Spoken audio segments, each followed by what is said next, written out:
Bienvenue, merci d'être avec nous sur le plateau. Nous sommes toujours ensemble et en direct pour parler de la République démocratique du Congo. Cette fois-ci, nous allons aborder la place, le rôle de l'opposition républicaine dans ce cinquantenaire que nous avons fêté pour une partie le 30 juin dernier, mais également comment cette opposition va aborder l'année 2011 avec les échéances électorales qui arrivent. Parler également de la vie parlementaire avec notre invité. Il s'appelle Denis Kambaï Chibumbu, député élu du Mont-Amba et président du Grand Kasaï et REDEC. Bienvenue, honorable. Merci. Merci d'abord pour l'invitation parce que c'est une émission que je suivais chez moi à la maison il y a quelques semaines depuis que vous avez démarré. J'ai vu pratiquement aussi le style un peu fauteuil blanc. Et merci pour le matériel, merci pour le professionnalisme. Et par nous, les communicologues de la télé, c'est un plaisir d'avoir aussi des studios pareils. Je ne peux que vous encourager. Merci, honorable, ça nous touche. Et moi, je vais aller droit au but. Je ne vais pas revenir sur votre biographie parce que nous en avons parlé longuement dans Fauteuil Blanc, mais ceci, c'est un nouveau concept qui vous permet, vous, politique, de vous exprimer. Denis Kambaï, c'est à la fois un homme de droit, c'est-à-dire un juriste, un homme politique, un sportif, un militant. Enfin, militant, parce qu'il s'occupe de ses compatriotes du Grand Kasaï. Comment vous pouvez vous résumer en quelques lignes, Denis Kambaï? Je voudrais dire peut-être qu'en un mot, Denis Kambaï, c'est un missionnaire. Missionnaire, carrément. Un missionnaire en un mot. Parce que j'ai beaucoup de missions et à chaque fois, je réponds aux préoccupations de toutes les structures que vous venez de citer, que ce soit le Grand Kasaï, que ce soit le REDEC, que ce soit le sportif, que ce soit tout le monde culturel, quoi. À tout moment, Denis Kambaï est présent pour répondre. Je ne voudrais pas vous donner peut-être un exemple terre à terre par rapport aux sportifs. J'ai été le messager de 20 clubs au cœur et c'est déjà quelque chose. Par rapport au Grand Kasaï, je suis à tous les combats, qu'ils soient un digne fils du Grand Kasaï, qu'ils soient de l'opposition ou de la majorité. Je vous ai donné l'exemple des combats menés, le combat d'arrière-garde contre le président de l'Assemblée nationale. Vous avez vu Denis Kambaï, vous avez vu Denis Kambaï, dossier Mike Je vous coupe tout de suite. Denis Kambaï, François Mwamba, tout. Je vous coupe tout de suite. Et on va aller dans l'ordre. Parce que vous avez parlé du président de l'Assemblée. Vous êtes député, Denis Kambaï, président du regroupement naturellement du Grand Kasaï et en même temps des élus de Kinshasa. Qu'est-ce que vous avez comme Évariste Bouchab? De temps en temps, j'explique toujours mes fonctions de président de REDEC, regroupement des élus nationaux de Kinshasa, et mes fonctions de président du Grand Kasaï. La ville de Kinshasa a un statut particulier. Tantôt c'est une ville, tantôt aussi c'est une province. C'est-à-dire, nous qui vivons à Kinshasa, n'ayant pas les origines de la province du Kasaï, de Kinshasa, qui sont essentiellement Teke et Umbu, parce que j'ai fait un débat avec mon ami Matadi Kibala, que je salue en passant, et qui me suit du reste, parce que c'est le combat que nous voudrons mener ensemble. Il y a trop de confusion par rapport à ce qu'on entend par quinoiserie et quinicité. C'est-à-dire que nous vivons dans la ville de Kinshasa comme ville, avec des origines différentes. Nous sommes tous essentiellement de Quinois, mais d'origine de Kitouba. Mais il y a aussi de Quinois d'origine de Kinshasa, qui sont Teke et Umbu. Alors il ne faudrait pas aujourd'hui que ces gens-là, qu'on puisse leur ôter leur identité culturelle. Au moment où nous autres, nous sommes pratiquement des gourmands avec des identités culturelles autres. Et nous venons à Kinshasa, nous nous imposons encore pour essayer un peu de marcher sur la culture Teke Umbu. Je crois qu'il y a un problème. Donc vous êtes un Kasaïen à Kinshasa et pas un Quinois de Kinshasa? Non, mais je suis un Quinois d'origine du Kasaï. C'est-à-dire que mon sang, mon existence, j'ai connu la civilisation en tant que quelqu'un de l'Empire Luba. C'est ça, il y a une différence de quelqu'un entre les originaires des empires et les originaires de la forêt. Nous appartenons tous à la même culture, à un même pays, les Congo, mais nous n'avons pas la même culture. On n'a pas fait l'amalgame. J'aime bien faire les débats avec tous ceux qui défendent le contraire de ma thèse. Mais vous ne répondez pas à ma question. Qu'est-ce que vous avez contre Évariste Bouchab, président de l'Assemblée nationale? Non, par contre, c'est qu'on est ensemble, c'est mon grand frère. Non, il y a eu des tensions entre vous et Bouchab, non? Des tensions. Vous êtes même passé à la tribune pour vous excuser. Non, ça ne m'est jamais arrivé. Qu'est-ce qui s'est passé? Il y a eu un débat entre vous, Denis Kambaï, et le président de l'Assemblée. Jamais du tout. Jamais. Jamais du tout. De toute manière, on a encore beaucoup plus de complicité que je ne peux pas dire à la télévision. Autrement dit, vous êtes président de tous les Kasaïens, du Grand Kasaï, voulais-je dire. Voilà. Et quelle que soit leur appartenance politique. Absolument. L'église au milieu du village, si je parle culture, Mais si je parle politique, c'est-à-dire que non, mon grand frère appartient à un camp politique, moi j'appartiens à un autre. Ça arrive même dans des équipes de football. Hein. Vous allez trouver quelqu'un dans la même famille. Nous appartenons tous à la même famille, mais celui-là joue dans Daring, l'autre joue dans 20 clubs. Mais le soir, en famille, on se retrouve et on se rencontre souvent. Denis Kambaye, vous êtes membre influent de l'opposition. François Mwamba, secrétaire général du MLC, avait lancé un mot d'ordre, non seulement aux membres de son parti, mais également à l'opposition, de boycotter la festivité du cinquantenaire. Qu'est-ce que vous avez été faire au défilé? Jean-Marie, ne me faites pas dire ce que je n'ai pas suivi. D'abord, je ne suis pas membre du MLC. 2, j'appartiens au camp de la patrie comme parti politique, regroupement politique de l'opposition politique, et qui est aussi membre du groupe parlementaire des chrétiens démocrates, dont Gilbert Kiakwama est président. Je crois que mes 3 présidents, peut-être ils m'ont toujours mal compris, ou ils sont toujours mal conseillés par rapport à leurs entourages. Mes 3 présidents du groupe parlementaire de l'opposition, mon grand frère François Mwamba, mon grand frère Ntambwe Roger Lumbala et mon aîné Gilbert Kiakwama, j'ai toujours dit, cela n'engage que moi. Moi, je ne suis pas un arriviste en politique, je ne suis pas fabriqué par la politique de ces dernières élections. C'est depuis les années de conférences que nous avons commencé la politique.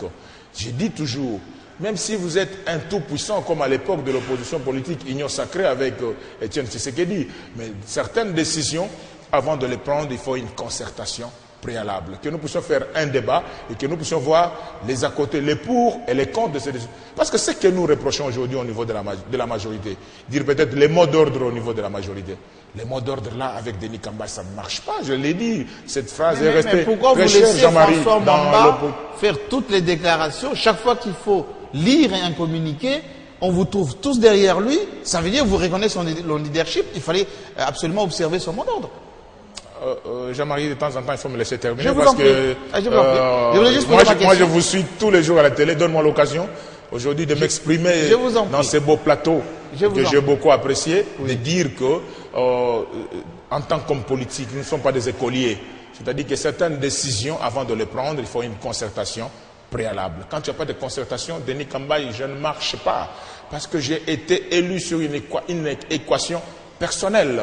Je crois que j'ai un garçon qui est décédé, qui habitait Lemba, qui m'appelait Denis Kambaye Ndegenae. C'est-à-dire que non, en quinois, que je ne dépends de personne. J'ai été élu député national, ici à Moamba, par une équation personnelle. Je n'ai pas présenté, je n'ai pas été élu sur telle liste parce que tel leader... Vous n'avez pas été élu derrière quelqu'un. Merci. Vous m'avez complété, vous m'avez aidé vraiment à me retrouver dans ma réflexion. Et partant de cela, avec tout ce que j'ai quand même comme un poids politique, président du Grand Kasaï, président des regroupements des élus nationaux de Kinshasa, certaines décisions, il faut une concertation préalable. C'est pour cela qu'à ces défilés, vous avez vu qu'il y avait aussi Général Boulet, qui est du MLC de la province orientale. Qui a désobéi aussi? Non, désobéir à quoi et à qui? Au mot d'ordre du secrétaire général. Non, moi je ne suis pas sous ces mots d'ordre-là. Je crois que je viens de vous donner mon explication, que Denis Kambaye, je marche avec l'organisation. Même au sein de notre groupe parlementaire des chrétiens démocrates, le président Gilbert Kiakwama ne me contredira jamais. Même mon aîné, Ingele Ifoto, qui est notre chef de file au sein de ce groupe, parce que dans le groupe parlementaire des chrétiens démocrates, il y a encore des tendances aussi. Hein. Il y a les chrétiens démocrates purs, avec on était même au défilé avec mon aîné, professeur Vundouawe. C'est-à-dire que non, des hommes politiques de l'opposition réfléchis se disent que non, quand il y a quelque chose, on doit se concentrer. Nous ne sommes pas dans une opposition des écoliers, c'est-à-dire comme ce que nous avons connu dans le temps, de dire que non, tel a dit Amen. Mais s'il était peut-être qu'à son temps, même avec la provocation, autrefois de mon aîné Nkulu Mwenze, qui est le président du groupe parlementaire du PPRD, il nous a choqués un jour dans l'Assemblée nationale, il disait la vérité. Ça n'en déplaise à qui veut dire le contraire. Nkulu Mwenze, quand il nous a dit, écoutez, nous de l'AMP, PPRD, IDEMO, Palou, quand nous voulons avoir nos réunions, il y a quelqu'un qui nous convoque, nous nous concertons et nous prenons un point de vue. Et vous de l'opposition là, quand vous voulez, chacun tire dans ça. Mais il avait dit la vérité. Parce que pour preuve, quand je rentrais de Bruxelles autrefois, j'ai trouvé autant de candidatures au poste au niveau du bureau de l'Assemblée nationale. Je m'étais dit, mais Seigneur Dieu, où nous allons avec cette opposition? Et quand, où est-ce que vous en êtes à quelques mois des échéances électorales? Où est votre porte-parole, l'opposition?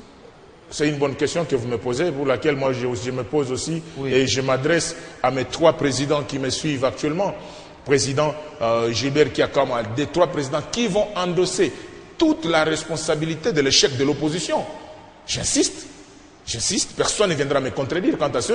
Les trois présidents risquent d'endosser la responsabilité de l'échec de l'opposition congolaise. C'est François Mwamba, c'est Gilbert Kiakwama, c'est Roger Lumbala. Parce que ce n'est pas correct aujourd'hui, avec autant de budget voté, 4 ans après, que l'opposition politique n'ait pas un porte-parole. Je ne suis qu'un je ne sais pas, un goutte d'eau dans l'océan. Mais j'ai des convictions personnelles. C'est pour cela que je vous dis déjà. Mais qu'est-ce qui vous divise au sein de l'opposition? C'est l'ego des uns des autres? C'est le manque de synergie? C'est un dénominateur commun? Vous voulez que Jean-Pierre Bemba rentre tout de suite? Qu'est-ce que je crois que dans mon intervention, je dois rester cohérent. Je ne voudrais pas parler des hommes. Je reste dans ce que je dis comme réflexion. La responsabilité de l'opposition parlementaire encore, aujourd'hui, incombe à 3 personnalités de grandes valeurs, tous des anciens ministres, tous de messieurs assis, qui ne sont pas venus aujourd'hui assis, entre guillemets, pour dire que non, ils ont quand même le minimum pour la survie. C'est-à-dire que non, mon aîné François Mwamba, Roger Lumbala et Gilbert Kiakwama, s'ils veulent réellement s'assumer comme des présidents de groupes parlementaires de l'opposition, peuvent nous convoquer et travailler tous dans la même direction. Si aujourd'hui, au niveau des élections, du porte-parole de l'opposition, et que c'est la thèse du MLC qui doit passer pour dire que non, le porte-parole de l'opposition ne peut être que Jean-Pierre Bemba, même dans les conditions où il se retrouve actuellement, et que cela fait par élection, il y a d'autres postes. On peut le voter à ce poste-là. Il y a des porte-parole adjoints. Il y a d'autres postes aussi. Qu'est-ce qui vous manque, c'est ma question. Ce qui nous manque, c'est ça. Les 3 présidents ne veulent pas se mettre ensemble. C'est pour cela que je dis qu'aujourd'hui, l'échec de l'opposition incombe à eux 3. Mais si vous partez divisé aux échéances qui arrivent l'année prochaine, et si l'opposition... J'ai déjà établi les responsabilités. Alors, j'ai déjà établi les responsabilités. À qui la faute? Mais combien de fois je voudrais que je vous parle dans quelle langue, JMK? Je vous dis que la responsabilité de l'opposition politique aujourd'hui incombe aux 3 présidents du groupe parlementaire de l'opposition. Sans compter l'opposition extra-parlementaire que je vois, mes frères, Christian Badibangi et compagnie, chacun qui se bat de sa manière. Mais les noyaux durs qui peuvent amener l'organisation de notre opposition, c'est les 3. Ils ne sont pas nombreux. Revenons à l'actualité, Denis Kambaye. Le Congo vient d'accéder à l'initiative PPTE. Mouzito a été beaucoup bousculé à votre Parlement lorsqu'il était interpellé. C'est naturel. Jean-Lucien Boussa. Est-ce que vous l'avez appelé pour le féliciter, vous les membres de l'opposition? Je crois qu'il ne faut pas qu'on puisse tricher avec l'histoire. Il ne faut pas qu'on puisse tricher avec l'histoire. Le point d'achèvement, c'est un processus. Vous savez, moi je suis dans les institutions politiques depuis le 1+4. Oui. Vous savez, cette idée du président de la République, Joseph Kabila, par rapport à ce point d'achèvement, date de 2001 jusqu'à 2003. Donc on était en train de faire la course. Mais aujourd'hui, mon beau-frère, son Excellence, Monsieur le Premier ministre, Adolphe Mouzito, était le meilleur joueur au moment de marquer le but. Mais le match a commencé il y a 90 minutes. Vous êtes en train de ne pas reconnaître... J'ai pas évolué. Oui, j'ai dit ceci, que bonne chance au meilleur buteur qui était là pour marquer. Mais on ne doit pas dire que tous les matchs se jouaient qu'avec nous, le gouvernement d'après 2000, après 2005, 2006, après les élections, non. Le processus a commencé depuis longtemps. Les contacts, de toute manière, ce magazine passe même ici chez vous, je vois, de temps en temps. Oui. C'est vous qui nous éveillez. Est-ce que vous allez me dire que les mérites reviennent seulement au gouvernement Mouzito? Non, mais... Est-ce que vous pouvez me le dire? Si vous me le dites comme ça... Monsieur le député, je repose ma question. Jean-Lucien Boussa avait tort ou raison de bousculer le Premier ministre au Parlement alors qu'il était sur la bonne voie? Non, mais Jean-Lucien Boussa, c'est ça le rôle aussi de l'opposition. Notre rôle, ce n'est pas de nous taire. L'opposition joue le rôle de thermostat, joue le rôle de lampe témoin. Contrairement à ce que les gens peuvent dire aujourd'hui, c'est que quand les choses marchent, nous devons tous applaudir. Voilà un peu ma vision de l'opposition. Je ne sais pas si les gens pourront me demander